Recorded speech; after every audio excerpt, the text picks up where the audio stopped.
Hi, good morning. അപ്പോൾ രാവിലെ തന്നെ എണീറ്റ് കിച്ചണിൽ കയറി ഓരോരോ പരിപാടി നോക്കുകയാണ് കേട്ടോ.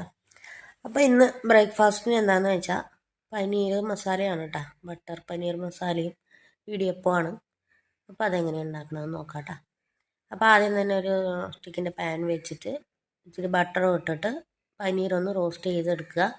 എന്നിട്ട് വീണ്ടും ഒരു കഷ്ണം ബട്ടർ ഇട്ടിട്ട് അതിൽ കറുവപ്പട്ട, ഗ്രാമ്പൂ അങ്ങനെയുള്ളതെല്ലാം ചേർത്ത് ഒരു സവാള, 2 തക്കാളിയും കൂടെ ചേർത്ത് ഒന്ന് വഴറ്റിയെടുക്കുക കേട്ടോ. ആവശ്യത്തിന് ഉപ്പും കൂടെ ചേർക്കുക. മഞ്ഞൾപ്പൊടി, മല്ലിപ്പൊടി, മുളക് പൊടി, ഗരം മസാല അതുകൂടെ ചേർക്കണം കേട്ടോ. മഞ്ഞൾപ്പൊടി ചേർക്കണം. മഞ്ഞൾപ്പൊടി ലാസ്റ്റാണ് കേട്ടോ ചേർക്കുന്നത്. അപ്പോൾ അതൊന്ന് വഴറ്റിയെടുക്കുക. ലേശം ഗാർലിക് ഇഞ്ചി പേസ്റ്റും കൂടെ ചേർത്ത് കൊടുക്കുക കേട്ടോ, ഒരു 1/2 സ്പൂണ്.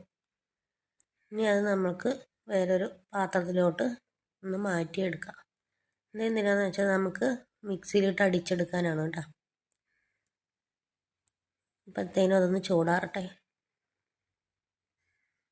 ചെറിയ ചൂടുണ്ട് കേട്ടോ. ഇനി നമുക്ക് വീണ്ടും ബട്ടർ പാനിലിട്ടിട്ട് ഒരു സവാളയും കൂടി ജസ്റ്റ് ഒന്ന് വഴറ്റിയെടുക്കാം കേട്ടോ.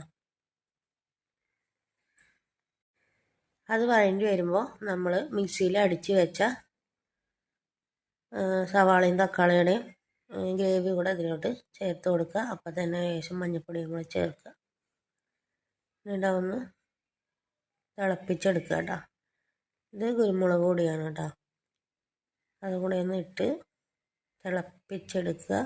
ഇതിനൊപ്പം നമുക്ക് ബട്ടർ കൂടെ അതിനകത്തിട്ട് വേവിച്ചെടുക്കാം.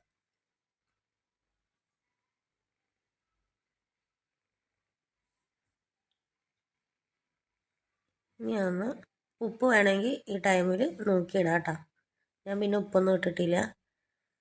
അപ്പോൾ ഇതൊന്ന് വെന്ത് വരുന്നുണ്ട്. ഇനി അതിലോട്ട് കറിവേപ്പിലയും കൂടെ ചേർത്ത് കൊടുക്കാം.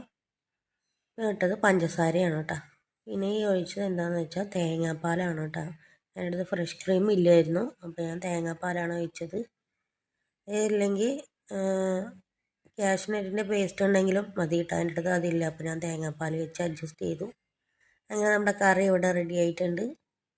ബട്ടർ പനീർ മസാല അതും ഇടിയപ്പവും.